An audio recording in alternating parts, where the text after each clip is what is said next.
Bien, aquí es el bolsito.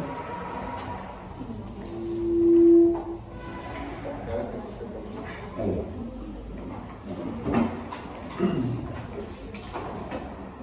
Bien, chicos, vamos a continuar con este tema que está pendiente, el tema de asfixia.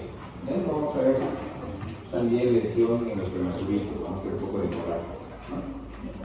Vamos a entender un poco la epidemiología, en quienes se da esta condición, entender un poco la fisiopatología y lo que podríamos hacer con los chicos que han entrado en este evento y con psiquisqueria.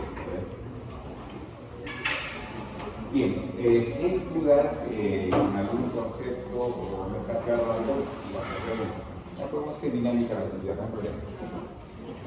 Bien, entonces, para ver la adaptación del recién nacido, mencionamos que es importante que evalúen ustedes el acta, ¿no? Entonces, ese es un parámetro que nos evalúa la actividad, ¿no? Es un parámetro que nos va a mostrar cómo los bebés se están desarrollando o cómo se están adaptando de una vida intrauterina a una vida extrauterina, pero no intrauterina.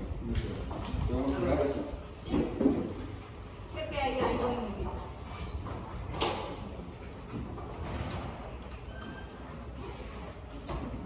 Ya, ahora sí. Bien, pues vamos a ver cómo se adapta a los bebés. Ya vieron ustedes cómo evaluamos el ARGAR. El ARGAR es la puntuación de 0 a 10, APGAR normal de a 7.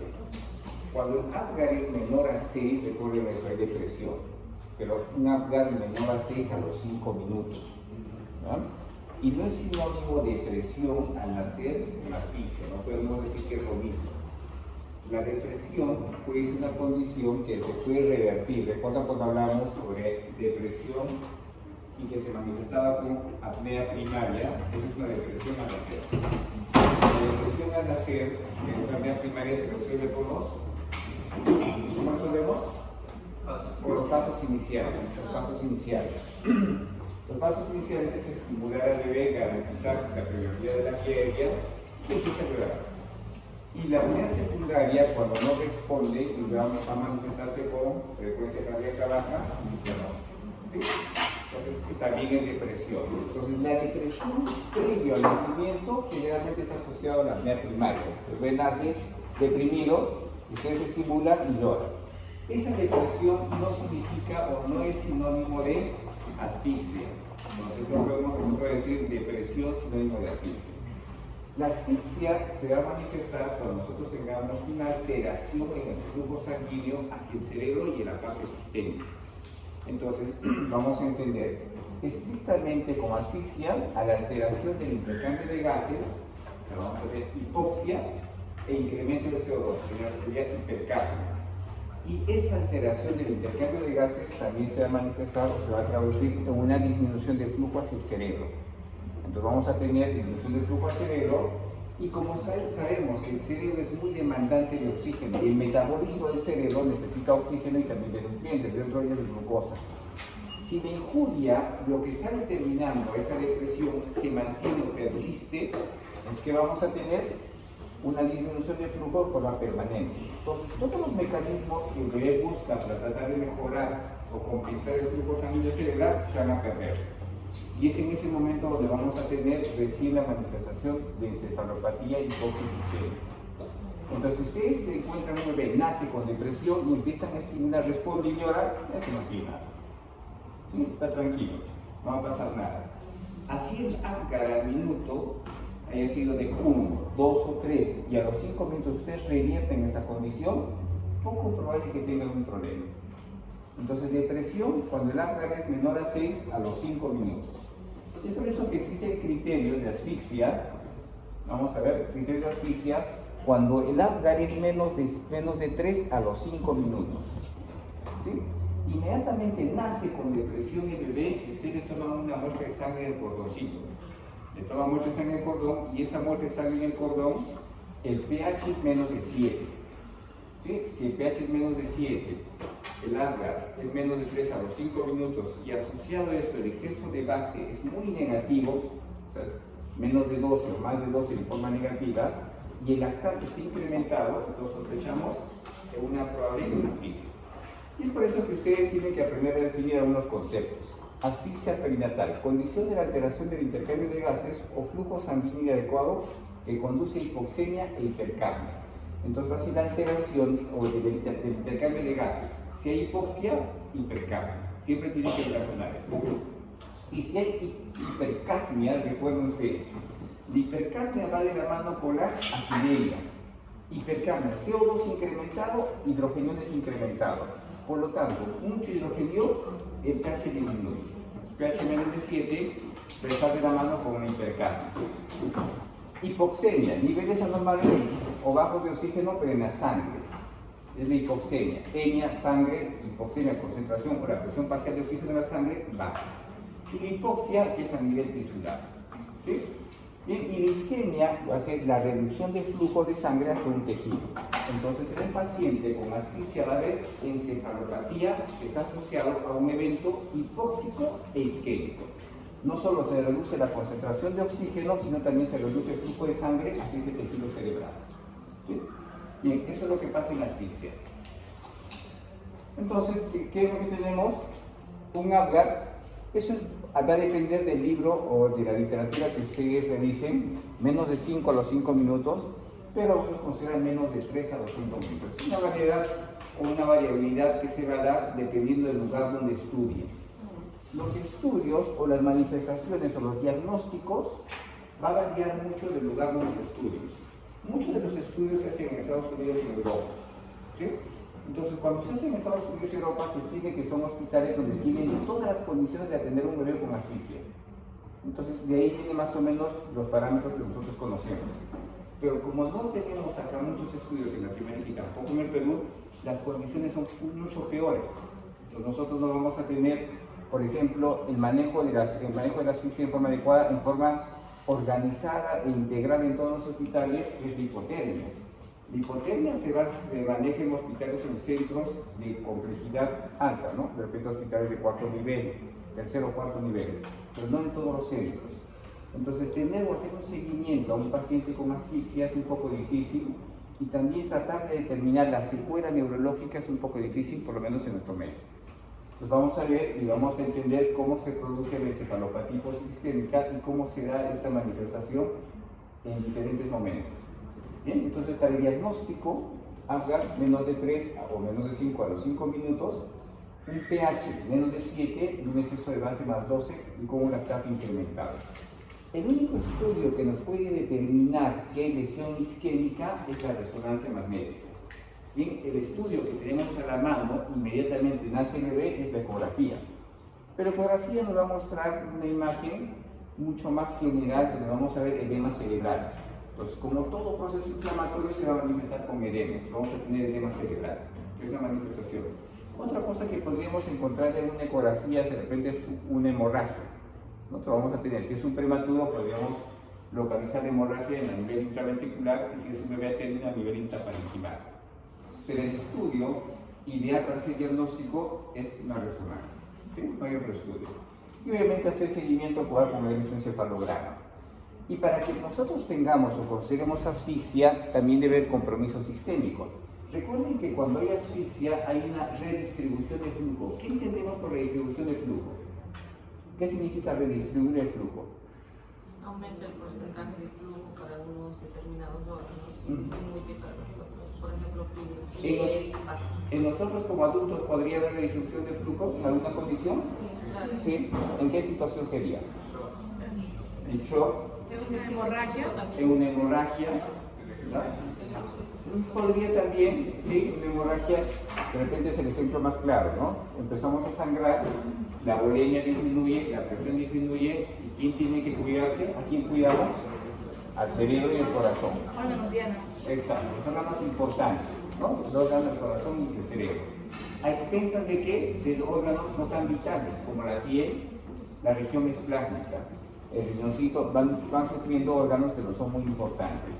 Entonces, ¿qué es lo que tenemos? Compromiso sistémico de inicio. Antes de que haya lesión neurológica, probablemente el riñón ya está sufriendo. Si le hace un estudio de función renal, probablemente la creatinina está incrementada. O función hepática, realmente las transaminasas también estén incrementadas. Hay compromiso igual a nivel sistémico. Y luego de esto, ya empieza a haber manifestaciones neurológicas.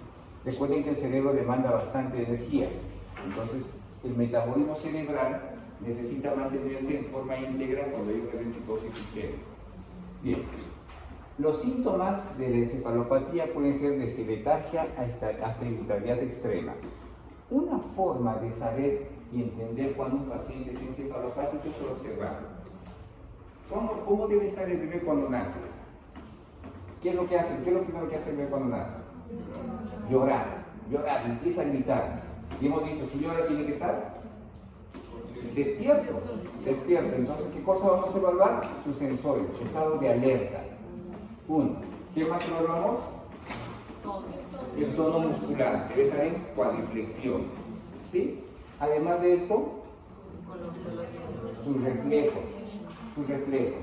Entonces, eso es lo que evalúa Sarnat, y hay también unos criterios de Thompson para poder determinar cuando hay encefalopatía.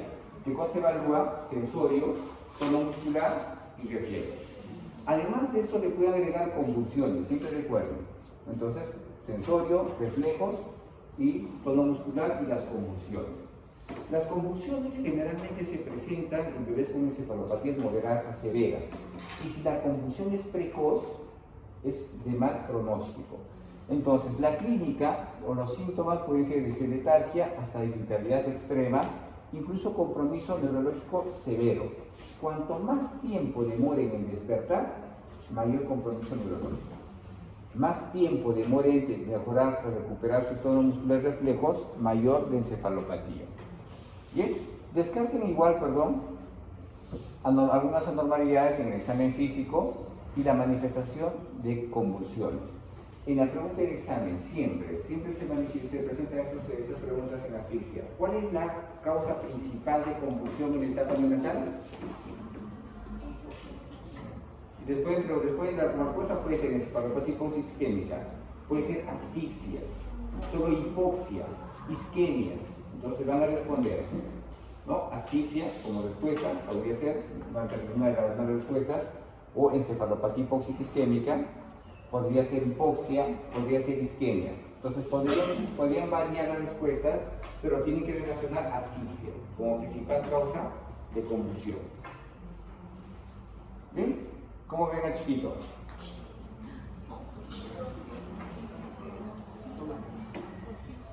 ¿Parece un bebé prematuro o a término? Parece una término, ¿no? Parece una término. Ven la orejita, el pabellón de la oreja que está bien formada. Parece un bebé a término. Un bebé a término no puede estar con sonda. ¿Sí? Solo viendo la imagen se dice algo está pasando con el chiquito. No podría estar con sonda. No podría estar con oxígeno suplementario. ¿Sí? Y ven que parece estar irritable el chiquito, ¿no? Parece estar irritable. Desde el momento que tiene una sonda, un bebé que es a término, ya les tiene que llamar la atención. Entonces, las causas de que esté con sonda pueden ser uno, en que por el evento hipóxico isquémico del bebé estemos protegiendo la parte gastrointestinal. Dijimos que por la redistribución del flujo, este chiquito podría reducir su circulación a niveles plásmica. Y si se reduce la circulación a niveles plásmica, ese intestino o todos los intestinos van a estar isquémicos en algún momento. Entonces, si yo le doy leche, ¿a qué podría llevar? A un proceso inflamatorio a nivel intestinal. Y eso se llama enterocolitis necrotizante. Entonces, podría estar por eso con una sondita y dejamos en ayuno. O porque neurológicamente su condición no le permite succionar ni deglutir. Entonces, si está encefalopático, no va a succionar y por lo tanto necesitamos administrar su leche por una sondita. Solo mirando, y este es un bebé que no está en una condición normal, a pesar de ser ateo. Bien, entonces, las causas de la depresión o la encefalopatía hipóxica isquémica. ¿Ven ustedes ahí cuál es la principal causa? Hipoxia isquemia. Para que se dé esa condición de hipoxia isquemia, debe haber eventos de centinela. Entonces, en obstetricia, no sé si ustedes comentaron sobre los eventos de centinela. Son situaciones o condiciones que se van a dar en la mamá y que va a tener repercusión en el producto. Ejemplo, un evento de centinela. Puede ser diabetes, ¿ya? ¿Qué más? La hipertensión inducida por el embarazo. Sabemos que la fisiopatología de la hipertensión inducida del embarazo es reducir, incrementar la resistencia en qué arterias. En las arterias, ¿cómo se llaman las arterias de la placenta? Espirales. Entonces, si yo tengo resistencia vascular, el flujo de sangre hacia el bebé, ¿será adecuado? No. Entonces voy a tener isquemia. Entonces voy a reducir el flujo de la mamá al útero, el útero a placenta y la placenta hacia el producto. Y eso me va a llevar a hipoxia o isquemia. Si la placenta, vimos creo que una de las diapositivas de las clases iniciales, hablamos sobre la placenta envejecida. Si la placenta es insuficiente, ¿será una buena placenta para que nutra al bebé? No.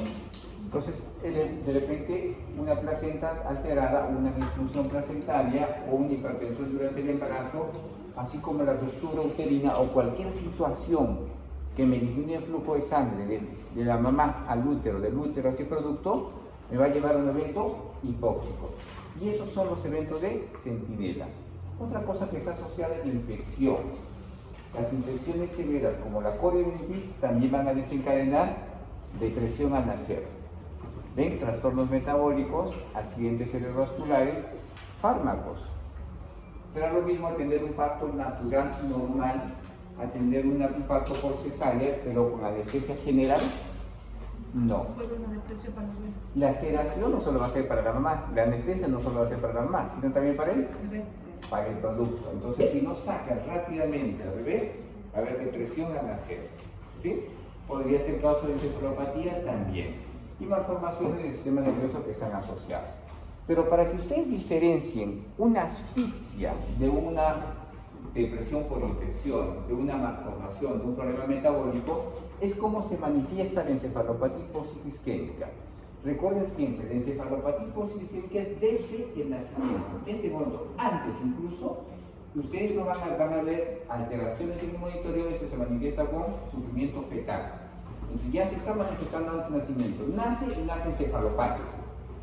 Y desde el nacimiento tiene que ir en forma dinámica el comportamiento del bebé.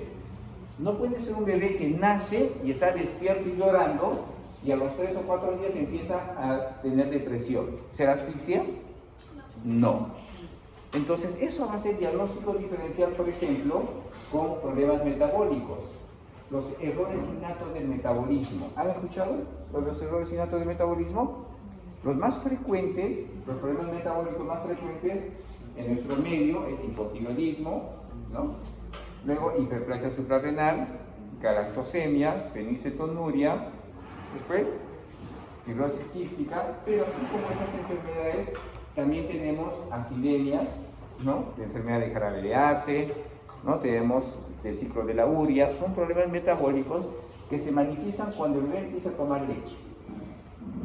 Cuando empieza a tomar leche, toma leche, y los metabolitos que normalmente deberían eliminarse y no se metabolizan en forma adecuada, convierten en metabolitos tóxicos. Eso produce encefalopatía. Entonces un bebé que si no tomaba leche, no pasaba nada. Pero empezó a tomar lechecita y empezó a hacer manifestación. Entonces hace encefalopatía después del nacimiento, así tal cual como una asfixia. Puede convulsionar, tener infección respiratorio, tener bradicardia asociada, tener trastorno sistémico. Ese bebé no es por encefalopatía hipóxico-isquémica. O una infección. Una infección podría estar moviéndose un poquito, despierto y de pronto ¡pum! Cae. Entonces la sepsis con meningitis se va a manifestar de esa forma. Pero la asfixia es desde el nacimiento.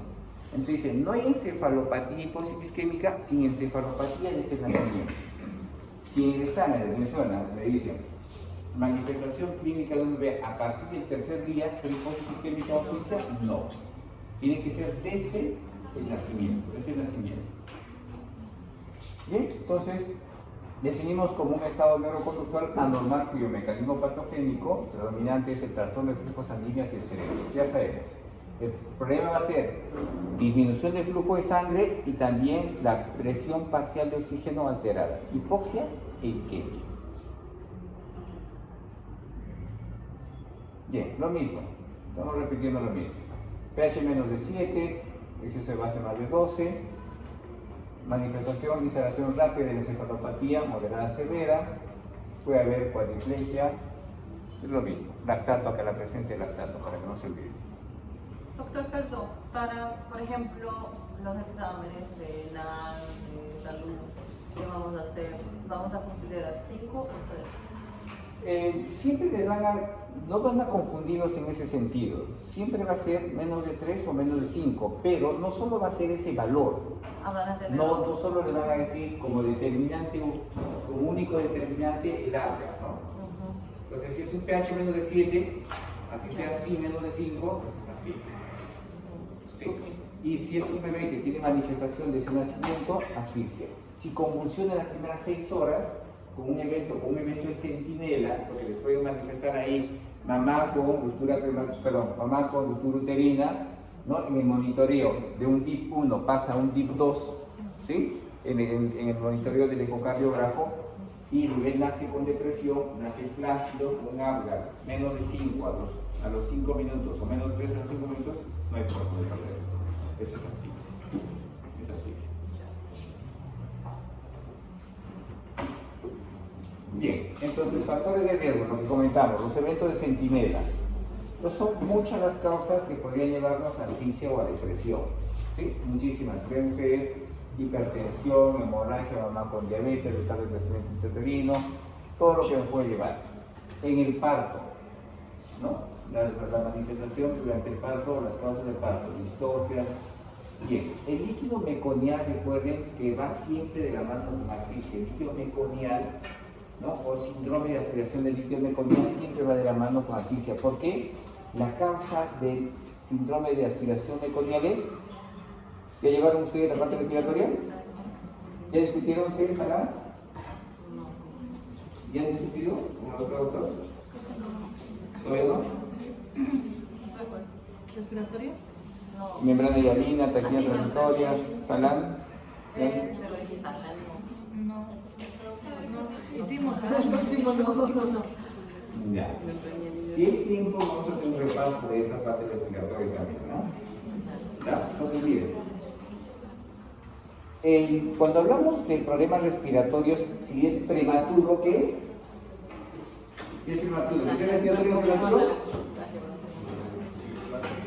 ¿Qué? Sin dudar, si es prematuro, la causa de la respiratoria prematura es membrana hialina. Si es prematuro, membrana hialina. Nunca se olvide. Prematuro menos de 34 semanas, membrana hialina. Si es de 34 a 38 semanas, nada. Si es de 34 a 38 semanas, la principal causa de estrés respiratorio, ¿cuál es? A ver, taquidia transitoria. Vamos a hacer un repaso, no se preocupen. Y si es de las 38 semanas para adelante, en los postmaduros, es. ¿Y la displasia dónde está? No se preocupe, la displasia secundaria de la membrana hialina. Entonces, si es postmaduros, ¿qué es? SALAM, síndrome de aspiración de líquido meconial. Y SALAM está asociado a la hipoxia. ¿Por qué el bebé? Recuerden que el bebé está cubierto en líquido, ¿no es así? Está cubierto en líquido, el intraútero está cubierto en líquido. Todo, el cuatrocito es líquido del bebé, el pulmoncito está lleno de líquido, el intestino, el estómago, el intestino está lleno de líquido, todo está lleno de líquido. ¿Sí? Entonces, cuando el bebé llega al término de la gestación, la sensibilidad del intestino es mucho mayor a los eventos hipóxicos. Cuando hay hipoxia, por cualquier situación, en el bebé a término o post-término, ese intestino empieza a moverse. Incrementa el peristaltismo y se relaja el esfínter anal interno. Entonces, ¿qué va a hacer? Deposición. Va a ser deposición, y eso se llama meconio. ¿Sí? Ese líquido que normalmente es cristalino, limpiecito, empieza a tenerse de meconio. Entonces, el bebé que nace con líquido meconial, de pronto en algún momento tuvo un evento hipóxico, un estrés, algo que ha condicionado. No todos los bebés que nacen con líquido meconial es en asfixia, pero hay una relación. Pero si la injuria persiste, el problema persiste, probablemente el bebé sigue eliminando, más hipoxia. Entonces el bebé nace deprimido y no solo eso, nace deprimido y está lleno de líquido meconiano en la vía respiratoria. Y cuando nace tiene que... Entonces ustedes empiezan a estimular y empiezan a llenarse más de secreción meconiana en la vía respiratoria. Entonces siempre, recuerden, que hay una relación de líquido meconial, aspiración de líquido meconial o eventos hipóxicos que puede terminar con asfixia. Lo más frecuente en el bebé a término es el bebé que nace con líquido meconial, hace una aspiración meconial y termina con asfixia. ¿Sí? Hay una relación. Bien, entonces, ¿en qué momento, en qué situación se puede dar el evento hipóxico isquémico? Ven ustedes, antes del parto ya se puede dar. Entonces, esa injuria que está teniendo la mamá, ¿no? La infección, la hipertensión inducida por el embarazo, la ruptura uterina, cualquier situación, prolapso de cordón, cualquier situación, ya puede estar llevando a hipoxia al bebé. Entonces, recientemente donde yo trabajo, o sea, hubo en la clínica 2 bebés que nacieron con depresión severa, están muy bien, pero en el hospital uno falleció. Entonces, los eventos hipóxicos isquémicos están así, en todo momento. ¿De qué depende? Uno, de cómo controles a la mamá, cómo respondas y cómo atiendas al bebé. ¿Sí? Entonces, antes del parto ya está con depresión, ya hay encefalopatía hipóxico isquémica. Pero lo más frecuente, y eso es pregunta de examen, ¿en qué momento es más frecuente la encefalopatía hipóxico isquémica? En el parto y el expulsivo. En ese momento del parto. En ese momento es mucho más frecuente. ¿Sí? Y en posparto con menor frecuencia, 10%.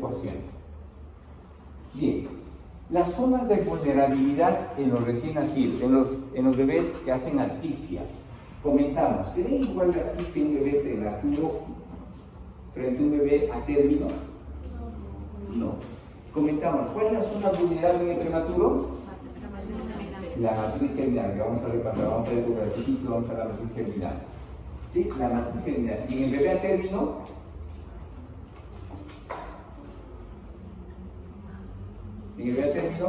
¿cuál es la zona vulnerable? ¿Sí? Ven ustedes, en el prematuro, la matriz germinal. Y la matriz germinal es una zona de mucha actividad celular, donde van a formarse las células gliales y va a ser responsable de la proliferación y la migración celular. Y como es un grupo de células, un lugar donde se están produciendo células, tiene que ser muy vascularizado, bastante vascularizado. Pero la característica de esos vasos sanguíneos es la labilidad, lo vamos a ver cuando veamos hemorrágica ventricular. ¿Sí? Entonces, por lo tanto, la zona vulnerable en el prematuro será la zona que está alrededor de la matriz germinal. Entonces, donde la matriz germinal, cerca a los ventrículos laterales, los ventrículos laterales obviamente están cubiertos por la sustancia blanca.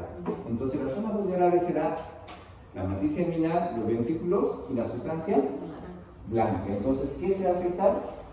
La sustancia blanca. ¿Sí? Y en el bebé a término no hay matriz germinal, no existe, porque la matriz germinal involuciona a las 34 a 36 semanas. Ya no existe matriz germinal.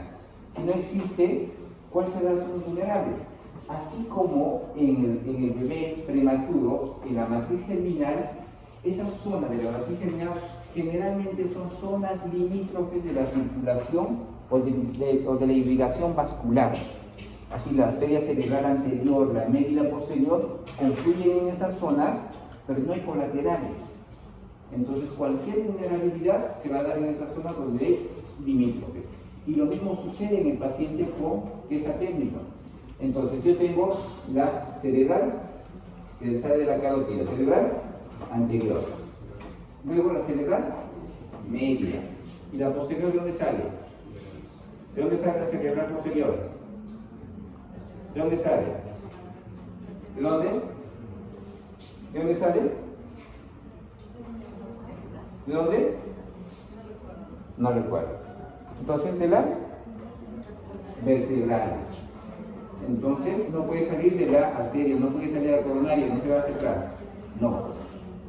Entonces, esas arterias cerebrales van a confluir a nivel más o menos de la región parasagital, en la línea rolándica, acá, entre el frontal y el parietal. Ahí confluyen. Entonces, llega acá la cerebral anterior, la media y la posterior. Por eso siempre les digo a los pacientes, si te cortas el dedito, un pedacito, ¿se te cae el dedo? No. ¿Por qué?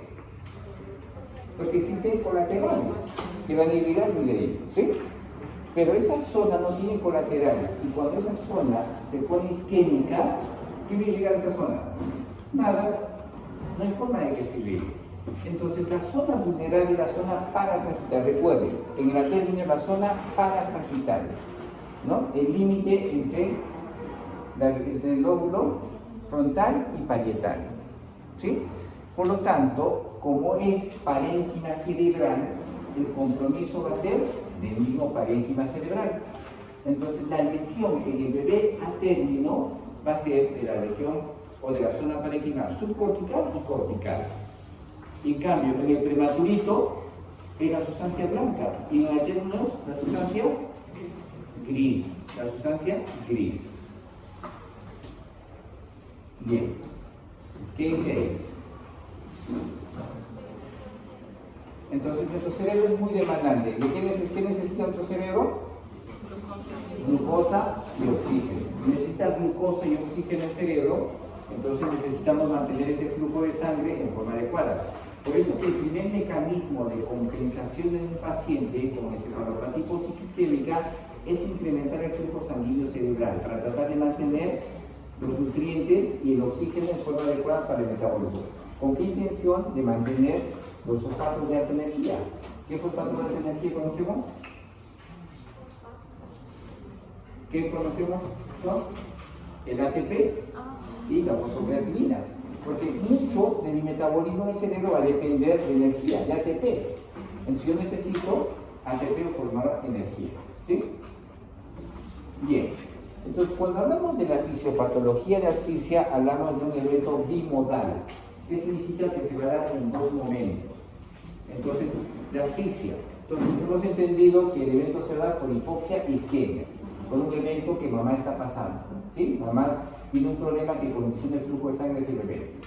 Entonces, el flujo de sangre al cerebrito en un momento va a dejar de llegar. Y si no llega sangre al cerebrito, va a producir isquemia e hipoxia. Entonces, ¿mi metabolismo cerebral será adecuado? No. Y ese es el momento donde se produce la primera falla energética. La primera falla energética se va a dar en el momento inicial de la hipoxia. Entonces, recuerden ustedes, las células cerebrales, para la despolarización, ¿necesitamos de qué?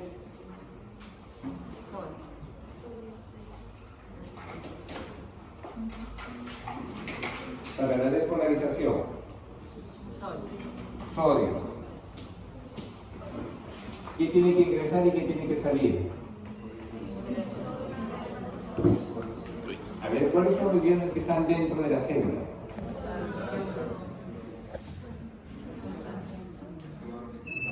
Potasio y magnesio. ¿Qué más? Tienen proteínas, ¿no? Como negativos los sulfatos, ¿sí? Y fuera de la célula, ¿solo sodio? Para que no te olviden, la sal está afuera, los duros de sodio, afuera. Entonces, para que se inicie la despolarización, ¿qué tiene que hacer? Ingresa sodio y sale potasio. Y luego eso hace que ingrese calcio para que se produzca la contracción o la despolarización. Pero ¿de qué depende mi salida y mi entrada de sodio y potasio? De una bomba que se llama sodio-potasio ATPasa. ¿Depende de energía? Sí, depende de energía. Y ingresó sodio, se metió el sodio. Pero para que este sodio salga, necesita de esta bomba, de la bomba de sodio-potasio ATPasa. ¿Y para qué puede ingresar? El potasio. Entonces, cuando yo tengo un evento hipóxico isquémico, ¿qué es lo que va a fallar? ¿Quién depende de energía? La bomba. Como depende de energía mi bomba, entonces falla. ¿Y mi sodio puede salir? Mi sodio se incrementa a nivel intracelular. Y si se incrementa, ¿qué va a pasar? Va a haber osmosis, por osmosis, ingreso de agua y edema cerebral. Edema cerebral. Y termina en necrosis celular. Entonces, mi primer fallo energético, mi primer momento de evento hipóxico isquémico me está llevando a edema cerebral y por lo tanto a necrosis celular. Esa necrosis celular me va a producir la primera injuria o la primera lesión cerebral. Entonces, la primera depresión o el primer fallo energético me produce muerte celular primaria por necrosis. ¿Sí? Bien, nació el bebé, ya tuvo su lesión neurológica, lo recibimos, lo estamos atendiendo, lo conectamos al ventilador, está con oxígeno. ¿Sí? Ya con oxígeno, ya le estamos ofreciendo oxígeno a lo que de acuerdo a sus necesidades, está conectado al ventilador, le pusimos inotrópicos para mejorar su presión arterial, hicimos todo, estábamos ahí, saturación por 23 o 24%. ¿Estamos contentos? Sí, relativamente sí, bueno, porque hemos cambiado, hemos por lo menos revertido su condición de lo que iba a fallecer, estamos cambiando su condición. Pero el bebé sigue encefalopático, sigue dormido, no tiene respuesta, está flácido. Entonces, ¿qué tiene que llamar la atención? Que ese bebé probablemente está haciendo encefalopatía severa, que con lo que yo le ofrezca durante durante su primer fallo energético, que va a ser oxígeno, en un momento determinado va a ser otro fallo energético. Y se preguntan por qué. Pero ya no está hipóxico ese bebé. El fallo energético se va a dar por lo que ustedes le están ofreciendo. El bebé está entrando obviamente en una redistribución o reperfusión cerebral. Si digo reperfusión cerebral, lo que no recibía, está recibiendo. Nuevamente está ingresando el flujo de sangre hacia las células cerebrales. Y no solo llega sangre, junto con la sangre que va a llegar, oxígeno. Y ese oxígeno que está llegando al cerebrito va a ser en demasiada cantidad que no va a ser suficiente mis enzimas metabólicas para poder manejar la concentración de oxígeno alta que tengo. ¿Sí? ¿Y qué voy a formar? Radicales libres. Y estos radicales libres van a producir mi segundo fallo energético. Y la lesión va a ser directamente a nivel mitocondrial. Entonces, quien va a lesionarse, quien va a sufrir va a ser la mitocondria. En este segundo fallo energético voy a tener una muerte celular ya programada y se llama de tipo apoptosis. Recuerden que la apoptosis es una muerte celular programada para tratar de mantener el equilibrio, para que mi tejido o los tejidos que están en crecimiento no sigan creciendo. Tiene que haber una compensación, ¿sí? Y se llama apoptosis. Pero acá hay una muerte que no se va a poder controlar de tipo apoptótico. ¿Sí? ¿Quién es responsable? El oxígeno y el metabolismo incrementado en mi cerebro.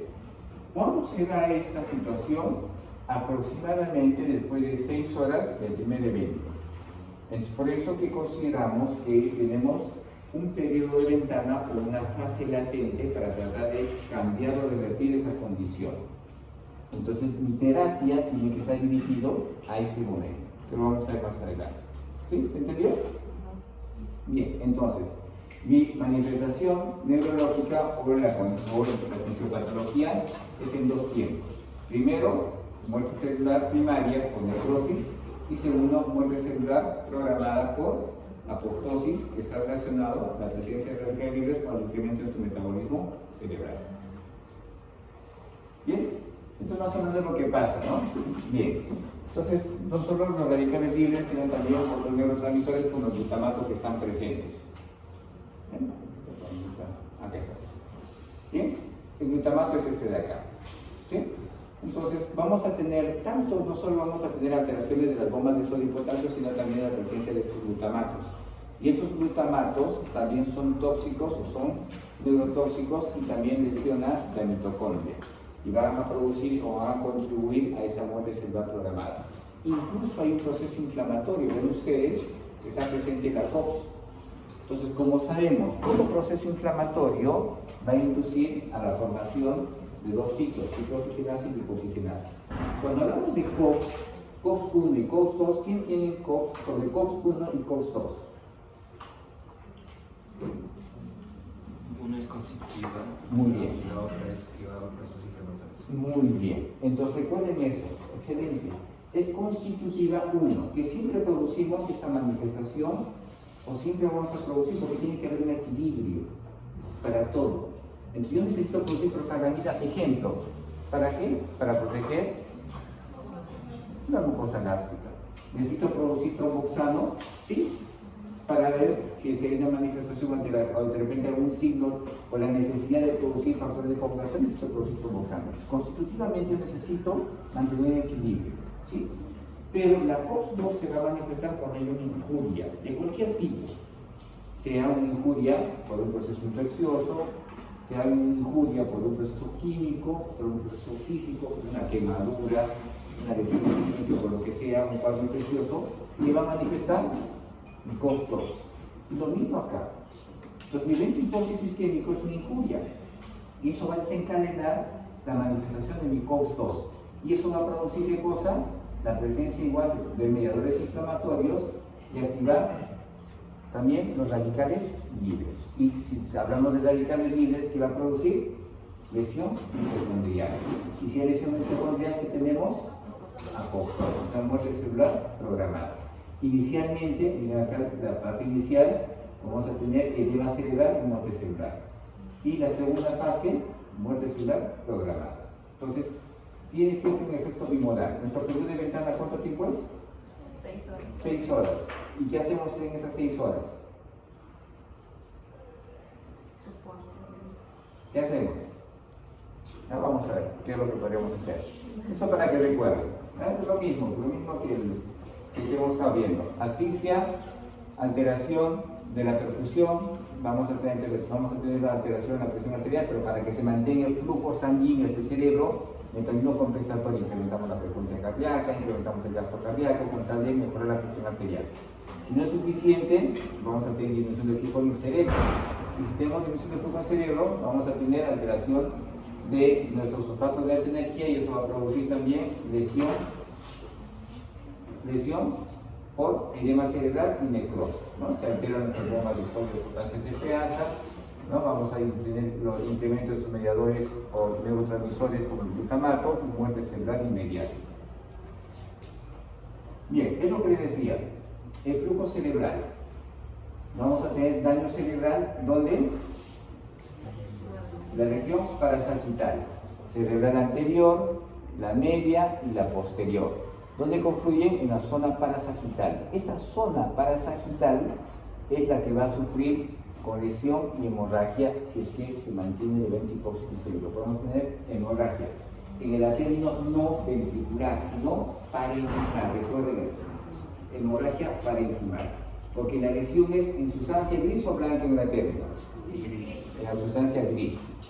Bien, entonces vamos a tener necrosis cortical con afección móvil. Si tengo lesión cortical, ¿el compromiso es severo o no? Sí. Severo. Entonces, no solo voy a tener compromiso motor, sensorial, sino también voy a tener compromiso cognitivo. ¿Bien? Voy a tener todo. Bien, y en el prematuro, bebé prematuro, ¿dónde se va a ver? La zona vulnerable, ¿cuál es en el prematuro? La matriz germinal. ¿Y la matriz germinal está cerquita dónde? A los ventrículos y la sustancia blanca. Entonces, compromiso, la lesión, sustancia blanca.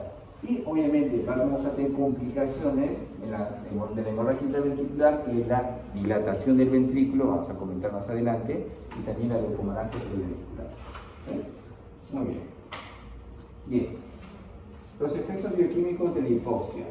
Entonces, bien, como necesitamos necesitamos energía, el cerebro necesita energía, ¿qué compromiso va a tener? Obviamente, la glucosa.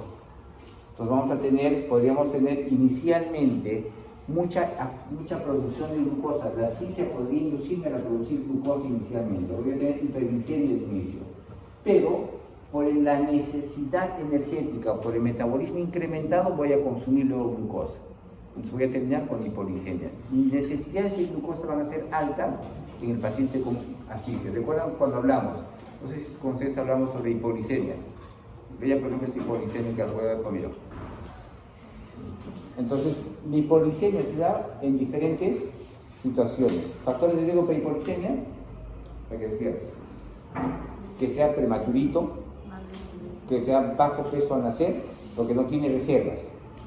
O que sea un bebé grande para ser gestacional, que es hijo de madre diabética por hiperinsulinismo transitorio. Y otro grupo de bebés que incrementan su metabolismo. Recuerdo cuando les decía, si yo empiezo a correr todos los días, ¿qué voy a hacer? Gastar energía. mi metabolismo está incrementado. Entonces el bebé con sepsis está así como corriendo todos los días, hipermetabolismo. El bebé con asfixia está con hipermetabolismo. El bebé con policitemia, hipermetabolismo. Entonces vamos a tener consumo de energía.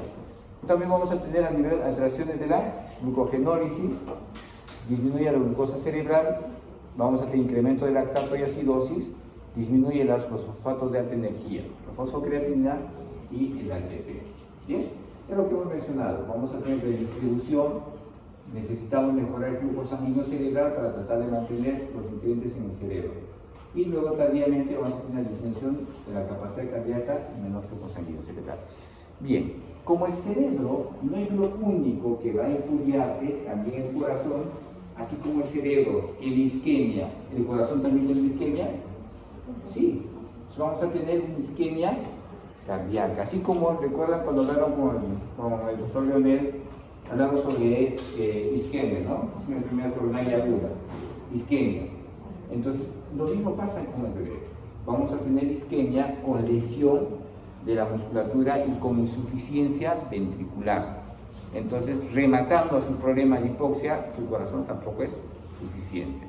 Es por eso que vamos a tener la necesidad de utilizar medicamentos para mejorar esa condición. ¿Qué medicamentos utilizaríamos? ¿Qué medicamentos? A ver, ya llevamos farmacología, ya llevamos semiología, ya llevamos ya cardiología. A ver, entonces para yo tener mi presión arterial en forma adecuada necesito saber nada más la relación. Presión arterial es igual a gasto cardíaco por resistencia vascular periférica. Y gasto cardíaco es igual a volumen sistólico por frecuencia cardíaca. Entonces, si yo al final quiero tener una presión arterial adecuada, yo puedo incrementar mi mi frecuencia cardíaca, puedo incrementar mi volumen de eyección o puedo incrementar mi resistencia vascular periférica. Entonces, si digo corazón, únicamente corazón, será como mejorar la contracción, inotropismo. Incrementar la frecuencia cardíaca, cronotropismo. Mejorar la conducción, cronotropismo. Entonces, dando un medicamento que mejore la contracción, ya mejor. Es un inotrópico ideal. ¿Sí? Entonces, ¿puedo utilizar vasopresores? También. Un inotrópico vasopresor. Excelente. ¿Sí? ¿Qué pasó? ¿Le tocó recoger agua?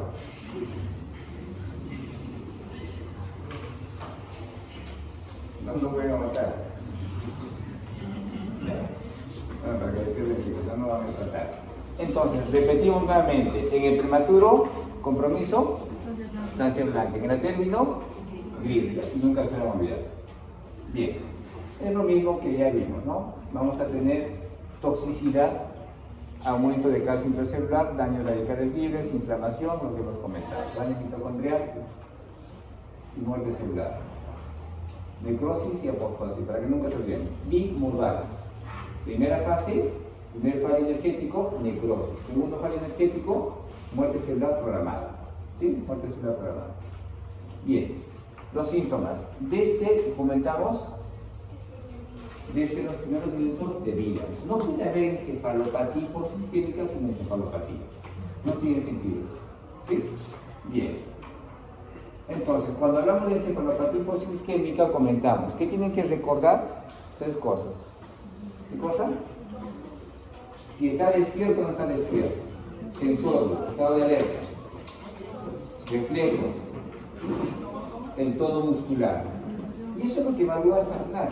Y también Thompson. ¿Sí? Aquí está. Entonces, lo que evalúa Sarnat, nuestra clasificación. ¿Qué está evaluando? Pues la capacidad de despertar o no. Entonces, ¿qué es? Sensorio.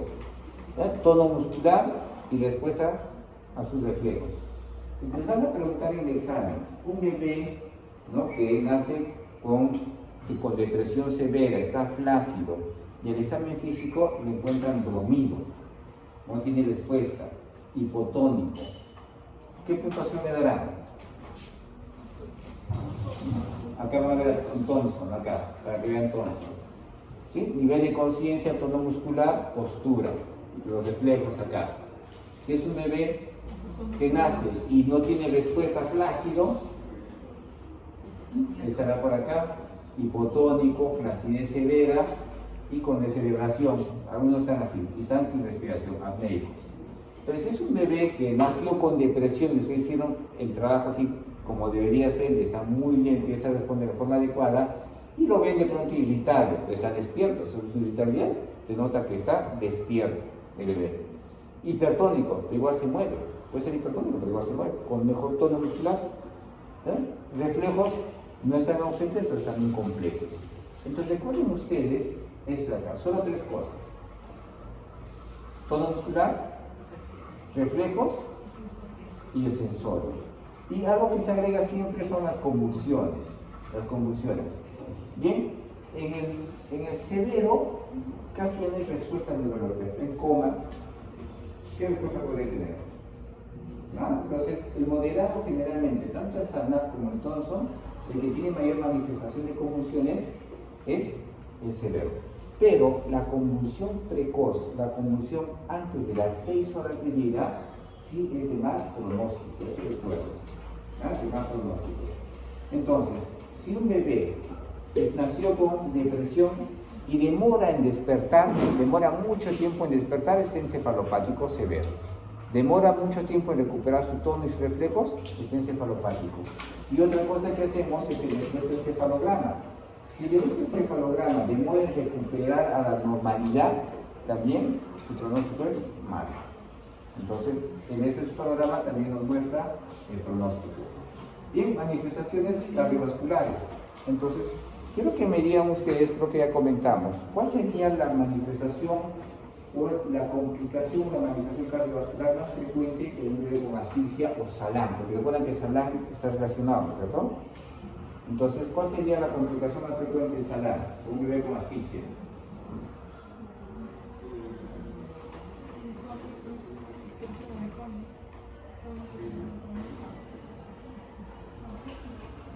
Acá le voy a dar una pista, ¿verdad? Acá en este grafiquito les enseña todo.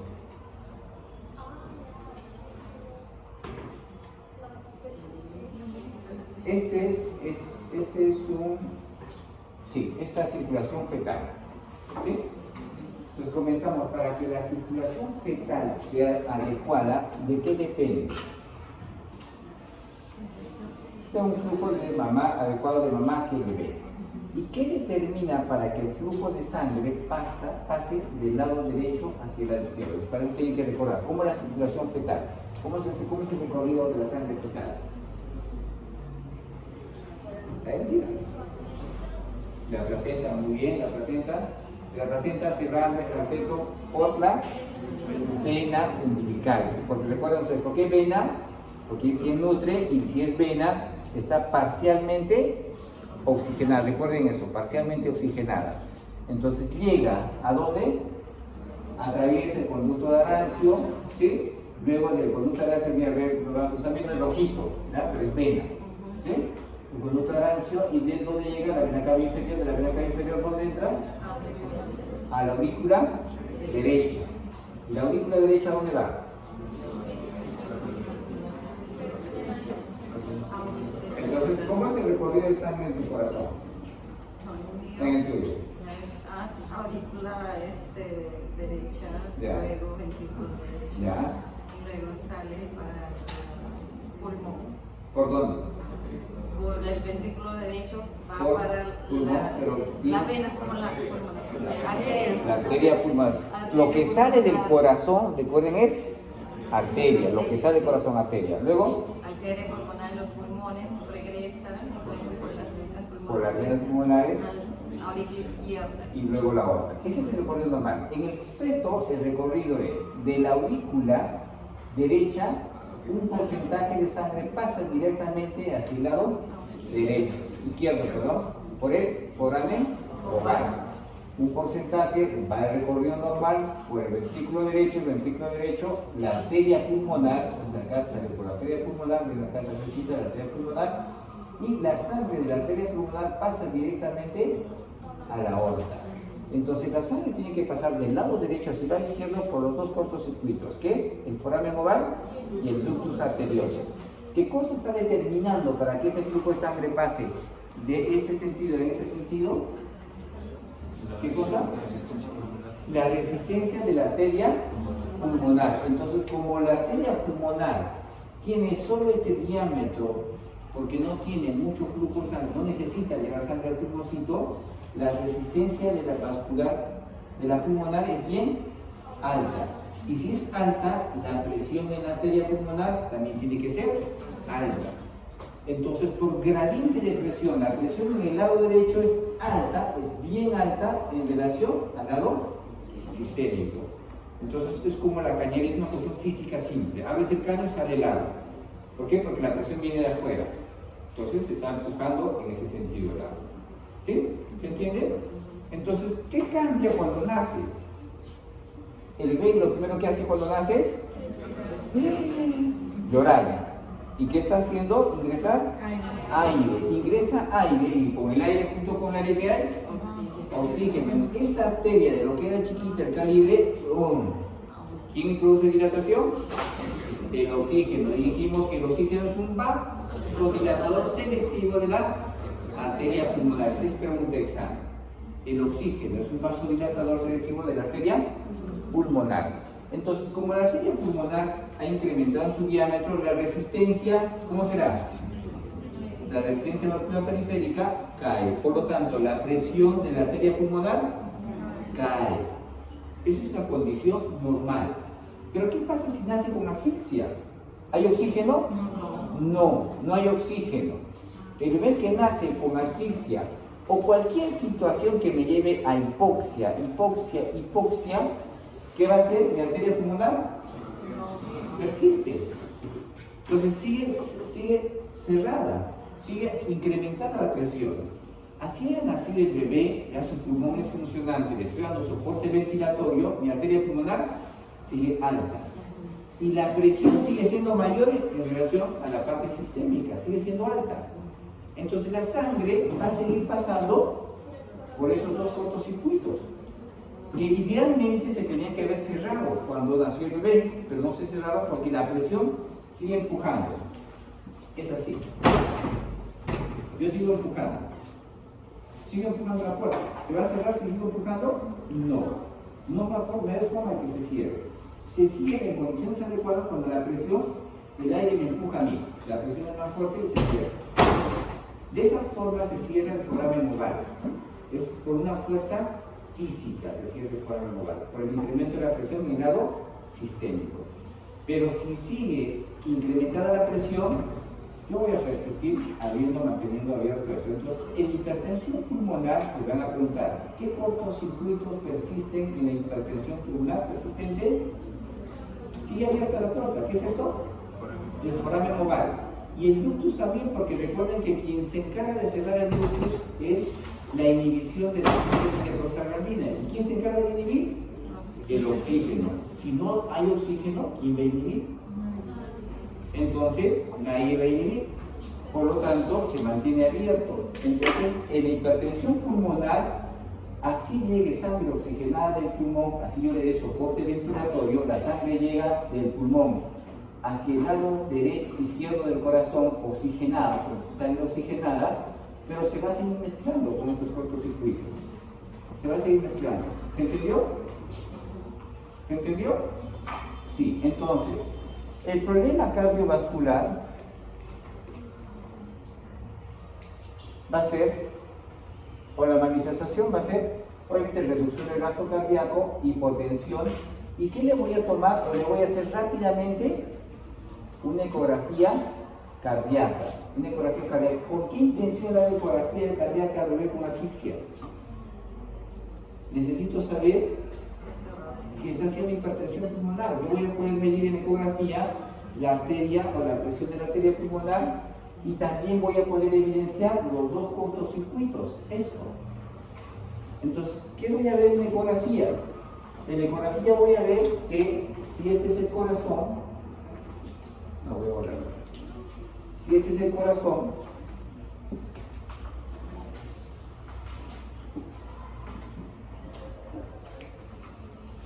este es el corazoncito, ¿sí? El corazón. Y digo, la presión en el lado derecho sigue incrementada, ¿sí?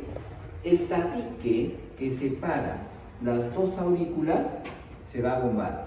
¿En qué sentido? Se va a poner convexo o cóncavo. Si quiero decir, si lo miro de este lado, va a ser cóncavo, porque está de este lado convexo, pero si lo miro de este lado, cóncavo. ¿Por qué? Porque la presión me está empujando. Entonces va a ser, ya no va a ser esto, se va a ver en esa forma. ¿Sí? Porque está empujando la presión en ese sentido. Y voy a ver que está abierto, el flujo sigue pasando por el foramen oval y también por el ductus arterioso. Entonces, para eso es importante la ecografía. Entonces, miren, ¿saben qué? Chiquito, además de todo asfixia, está haciendo hipertensión pulmonar, así que toma otras medidas. Además de la terapia que le vamos a administrar, que es hipotermia, pues mejora su presión arterial, trata de incrementar la presión sistémica para tratar de revertir la presión pulmonar.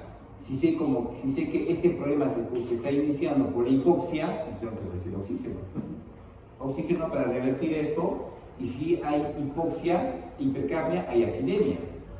Y esa acidemia perpetúa mi hipertensión pulmonar, entonces tengo que mejorar también la parte metabólica. Mejorar la perfusión, voy a incrementar la presión arterial de arinotrópicos, y también si tengo que revertir o mejorar su condición metabólica, tendré que administrar el bicarbonato para mejorar la acidemia. ¿Sí? ¿Se entendió? Muy bien. Bien, entonces, vamos a tener también algunos marcadores, así como recuerdan ustedes. ¿Qué les decía Leonel?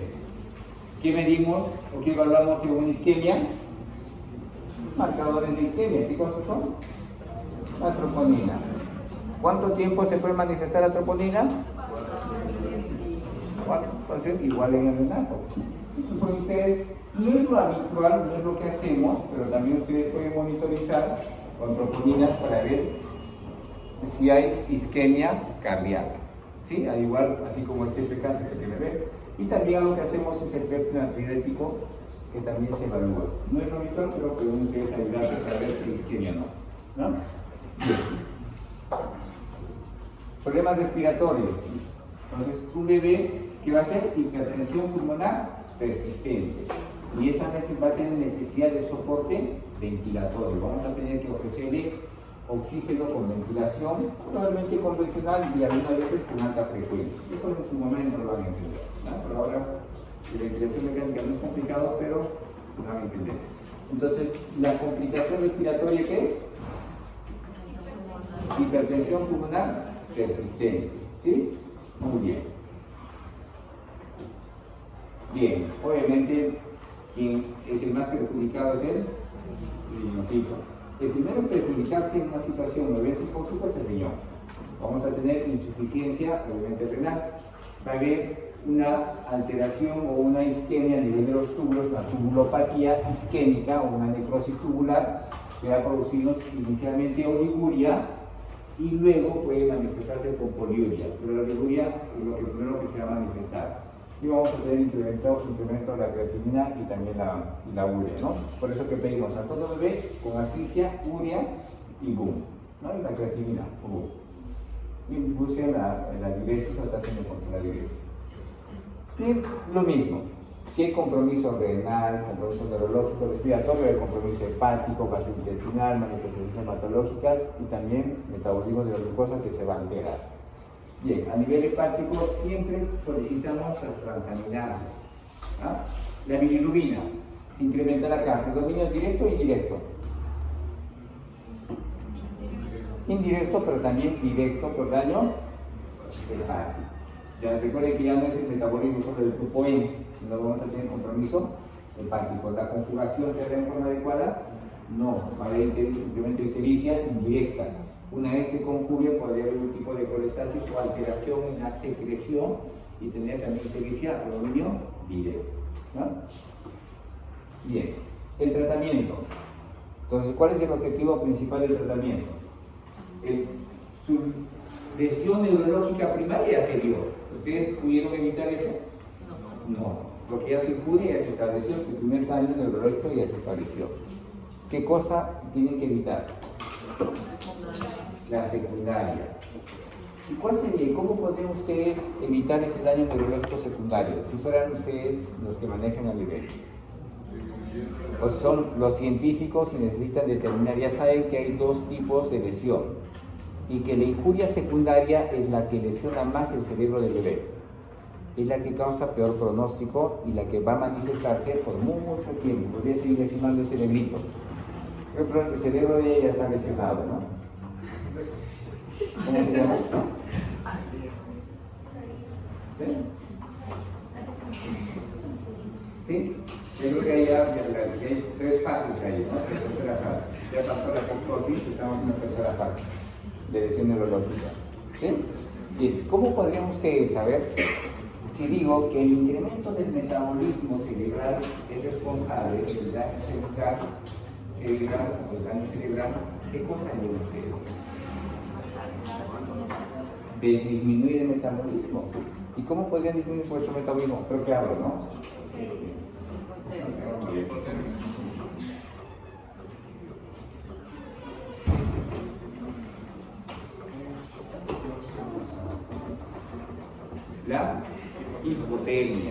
La hipotermia.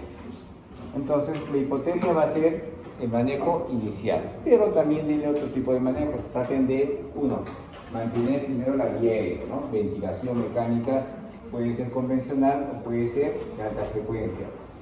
Necesitamos revertir la hipertensión, y para que el flujo sanguíneo cerebral sea adecuado, ¿qué necesito mantener? ¿De qué depende mi flujo sanguíneo cerebral? De la presión arterial media. Entonces yo necesito mantener en forma adecuada mi presión arterial, y para eso utilizaré o recurriré a medicamentos que me mantengan. Puede ser fluidos para mejorar un poquito, no mucho, porque recuerden que la asfixia hay restricción de agua, si no voy a tener que recurrir a inotrópicos o vasopresores. Si no entienden muy bien sobre inotrópicos y vasopresores, me dicen para explicarles con detalle, ¿no? Bien, entonces movimiento o también mantenimiento del estado metabólico de forma adecuada, las convulsiones y control del edema cerebral. Las convulsiones, ¿cómo manejamos las convulsiones? ¿Cómo? Fenobarbital, sí. Las convulsiones, dijimos que la principal causa de convulsión neonato es asfixia, ¿sí? Pero no es la única. Entonces, ¿podría ser por hipolicemia? Sí. Entonces, ¿una convulsión por hipolicemia le pondré fenobarbital? No, es glucosa. Si es un problema por hiponatremia, una convulsión por hiponatremia, por hipocalcemia, no, tengo que corregir lo que está ocasionando mi convulsión. Pero acá en encefalopatía isquémica sí, vamos a ofrecerle su fenobarbital. Esto es lo que hemos visto, vamos a ver. Presión arterial, ¿sí? Bien, mi objetivo es importante en la presión arterial.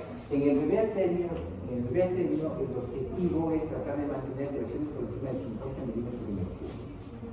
¿Sí? Entonces, eso es el bebé a término. Entonces, por encima de 50, que es lo ideal. ¿Recuerda cuando le decía que la presión arterial media en el bebé prematuro debe ser por encima de su edad gestacional? Si tiene 30 semanas, tiene que estar por encima de 30. Si tiene 32 semanas, por encima de 32. Si un bebé a término, sí es importante que usted considere una presión media por encima de 50. Porque si está por debajo de 50, la perfusión cerebral también puede caer. Segundo, va a ser un poco más difícil revertir la hipertensión pulmonar existente en el bebé con asfixia. ¿Sí?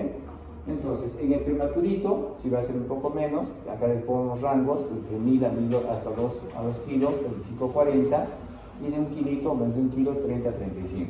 ¿Sí? Bien, reducir la administración de agua. ¿Por qué? ¿Por qué reducimos el agua? Restringimos un poco el volumen, no demasiado, pero poco, ¿por qué restringimos un poquito?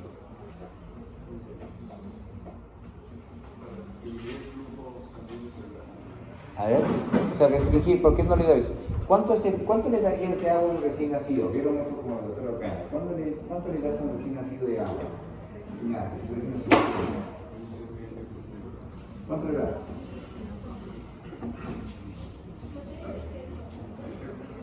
¿No? El peso sí, pero ¿cuánto le voy a dar? Igual dime cuánto sería. Si es un término, le doy entre 60 y 70 kilos. ¿Sí? 60 y 70. Si es prematurito, entre 70 y 80, porque recuerden que el prematuro, cuanto más pequeñito, más agua es. ¿Sí? Menos, si es un bebé, menos agua que el prematuro. ¿Ustedes son más agua que el niño o menos agua? Menos agua. ¿Sí? ¿Ustedes son más agua que yo? menos activo.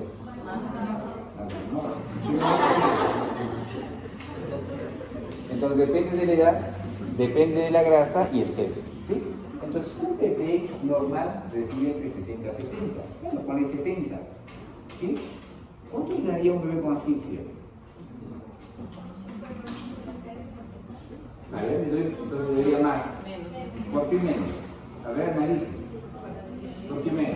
A veces no hay capacidad de metabolismo para Agua, estoy dando lo que debería recibir, pero no sería prudente darle mucho. ¿Por qué? ¿Qué pasa con el riñón? Si el riñón, si el cerebro no está funcionando, ¿cómo creen que es el riñón? Peor, está más chancado, está haciendo insuficiencia renal. ¿Y esa insuficiencia renal va a filtrar agua? No. Entonces, como todo es insuficiente renal, va a retener agua. Si retiene agua y le dé más agua, entonces puede empeorar y podría incrementar el edema pulmonar. Entonces voy a restringir agüita y voy a evitar bolos en también agua libre porque podría incrementar la volemia o el volumen necesariamente porque es insuficiente. Hasta que ustedes vean que empieza a funcionar ese riñoncito. ¿Sí? Entonces restringimos el agua. Si reponemos volumen por alguna razón, ya saben, lentamente, lento. Y empleo depresores. Depresores significa vasopresores. ¿Sí? Entonces, ¿qué vasopresor conocemos?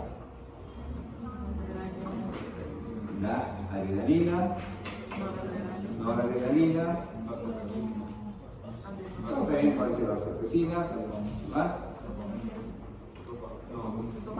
¿Qué es lo que usamos más? Dopamina y dobutamina. Entonces, la dopamina, ¿dónde actúa? Sobre los receptores beta y también en el riñoncito. ¿Sí? Los receptores beta a dosis de 0 a 5 microgramos kilo minuto tiene efecto renal. Entonces, si es dosis bajita, ¿con qué receptor se va a ir? Con el riñón. ¿Sí? Si le doy de 5 a 10, tiene efecto inotrópico. ¿A dónde se va? Al corazón. Entonces va a buscar al receptor beta 1 del corazón y va a producir inotropismo, contracción. ¿Sí? Y si quiero un efecto vasopresor es de 10 a 20. Si digo efecto vasopresor, ¿dónde se va? A la sobre los receptores alfa, y alfa 1, alfa 2, ¿qué alfa? 1, porque el alfa 2 es vasodilatador, entonces alfa 1. Entonces voy a usar vasopresores, puedo usar dopamina y también dobutamina. La dobutamina actúa sobre los receptores específicamente beta 1, selectivo de beta 1, la dobutamina. ¿Sí? Nunca se olviden, selectivo de beta 1. Igual actúa como inotrópico. ¿Ambos se puede usar para mejorar la presión arterial? Sí, puedo usar la dopamina como vasopresor y la dobutamina como inotrópico, igual al final gasto cardíaco va a incrementar la presión arterial. ¿Sí? Muy bien. Bien, mantener la normoglicemia. Entonces mencionamos que estos chiquitos al inicio van a tener hiperglicemia por el estrés. Cuando hay estrés empieza a haber producción de catecolaminas y ¡pum! Empieza a dispararse. Pero luego empieza a haber consumo. Y algunas veces sus necesidades de glucosa es bien alta. ¿Saben qué es VIG? Velocidad de infusión de glucosa. ¿Y cuánto es el VIG normal o ideal para un bebé a término? Un prematuro. Puede ser de 4 a 6, de 5 a 7, así, no se supone eso. ¿Sí? Entonces, el VIG depende del paciente, van a evaluar en forma individual y van a ir subiendo de acuerdo a sus necesidades el VIG. ¿Sí? Entonces, como mencionamos, que así como la sepsis, la asfixia, la policitemia, el bebé está en hipermetabolismo. Si es hipermetabolismo, ¿está qué? Consumiendo energía. Si consume energía, gasta glucosa. Entonces se va a hacer hipoglicemia. Entonces yo necesito darle su glucosa de acuerdo a su necesidad. Puede incluso en algunas situaciones incrementar o tener alta demanda de glucosa, llegan hasta 15. Muy pocas veces he visto, pero podría haber mucho consumo y las necesidades ser altas de la glucosa en el bebé, como asfixia, ¿no? Bien. ¿Vieron ustedes la manifestación clínica de la hipoglicemia y todo eso? ¿No? ¿Sí? Ya, muy bien. Bien. El tratamiento de las convulsiones. Bien, las convulsiones, acá pueden ser focales o multifocales. Y generalmente las convulsiones de los bebés a términos con encefalopatía isquémica son convulsiones tónicas o clónicas. ¿Ya vieron convulsión? ¿Ya vieron convulsión? Ya, entonces, ¿cómo son las convulsiones en encefalopatía isquémica? ¿Cómo son? ¿Ah? ¿Cómo son? ¿Cómo es tónico? Claro, ¿cómo son? ¿Cuántas convulsiones conocen? ¿Cuántos tipos de convulsiones de recién nacido? No, ausentes están ustedes. No. Puede ser tónica, clónica, mioclónica y sutiles. ¿Sí? ¿Cómo es la sutil? Como mirada fija. ¿Ya? ¿Ah? ¿Cómo la sutil? Chupeteo. Desviación de la mirada. Si es un que tiene desviación de la mirada, y esa es una sutil. ¿Sí? O también el pedaleo. ¿Sí? Como si pedaleara la bicicleta, empieza a mover el piecito un poquito. Bien, ¿cómo es la tónica? Tónica, ¿cómo es? La clónica. Clónica. Yo hace poquito al bebé que falleció, que les comentaba, entonces empezó a tener convulsiones clónicas del labio, ¿no? Empezó a moverse el labio y se sacudía el labio. Entonces las convulsiones pueden ser tónicas, clónicas, y estas pueden ser focales o pueden ser multifocales. Entonces focal y empieza a sacudir, y multifocal se sacude y empieza a sacudir el pechito. ¿Sí? Multifocal. ¿Bien? Y también las convulsiones van a depender de la edad del paciente. La convulsión en el paciente con encefalopatía isquémica generalmente es clónica multifocal. Eso es pregunta exacta, para que recuerden. El que lo vea término, encefalopatía isquémica con compromiso sensorio es clónica multifocal. La clónica focal generalmente está asociada a zonas de isquemia o infartos, o también a hemorragias. Ese que se cayó, lo soltó la mano, sangrado y se empieza a sacudir. Pero no hay compromiso de sensorio. Ese es el compromiso de sensorio, porque es el encefalopático. ¿Sí? Muy bien. ¿Y la convulsión tónica en quién? ¿Quién nos queda? Pues ya vamos a hablar de la técnica. ¿Quién nos queda? El prematuro. Entonces, el prematuro va a tener una convulsión tónica y es con decorticación, ¿es así? Y empieza a moverse ahí. ¿Sí? ¿Vieron? Esa es la convulsión tónica con decorticación en el prematuro. ¿Sí? Y la convulsión mioclónica son como fasciculaciones, sacudidas por todo el cuerpito y está asociado a hijo de madre con consumo de drogas. Entonces, si consume cocaína, anfetaminas, alcohol, va a tener una convulsión mioclónica. Entonces, ¿fácil de determinar? Sí. Ya vieron ustedes ese tema, ¿no? ¿O quieren que les haga un repaso? Hoy día vimos. Hoy día lo vimos a la mañana. A la mañana. ¿Y es? ¿Por qué lo recuerdan entonces? ¿Ya? Entonces, ¿qué vamos a administrar al paciente? Fenobarbital. Fenobarbital. Impregnan con 20 miligramos y la dosis de ataque de 3 a 5 miligramos por kilo día.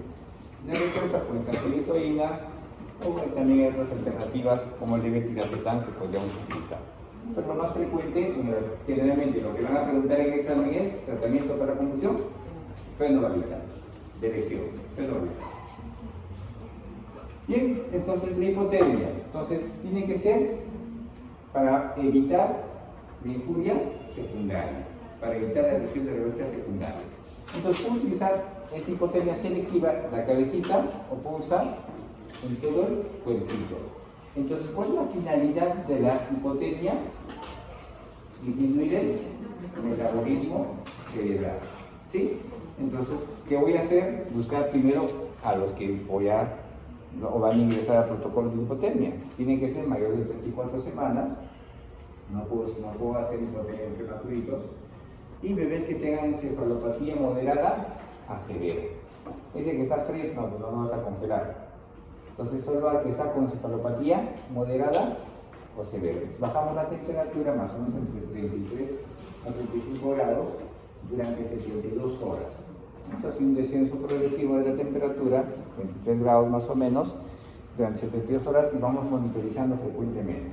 Se monitoriza y luego a las 72 horas vamos subiendo progresivamente la temperatura. ¿Sí? Muy bien. Entonces, ¿qué vamos a hacer? Vamos a, obviamente, reducir. Se dice que si yo disminuyo la temperatura, ¿no? 1 grado, más o menos voy a bajar entre 3 a 5% el CO2. Entonces recuerden, si yo bajo el CO2, ¿qué voy a bajar? Los hidrogeniones. Si bajo los hidrogeniones, mejora el pH. ¿Sí? Entonces de eso se trata. Voy a mejorar el metabolismo y voy a mejorar la perfusión también muscular en el paciente. ¿Sí? Muy bien. Eso es lo que se hace en hipotermia. Entonces vamos a bajar unos 3 grados, vamos bajando y la prolongada, que es lo que esto se hace idealmente, ¿no? Bajamos la temperatura durante 72 horas. Bien. Mal pronóstico, asfixia grave prolongada, ya saben, prolongada significa que no despierta, no responde a reflejos, no responde al tono muscular. SARNAT, grado 3, la convulsión precoz, que es importante. Pacientes con hipertensión pulmonar persistente, y eso es lo que justo tenía nuestro paciente que falleció, ¿no? Tenía todo. Examen neurológico anormal, vean ustedes, cuanto más tiempo demore, mayor encefalopatía y peor el pronóstico. El electroencefalograma, más tiempo demora en recuperarse, peor el pronóstico. Bien. Grado 1, leves, secuela 0, muerte 0, mortalidad moderada, bastante alta, y la severa casi al 100% la secuela y la mortalidad también bastante alta.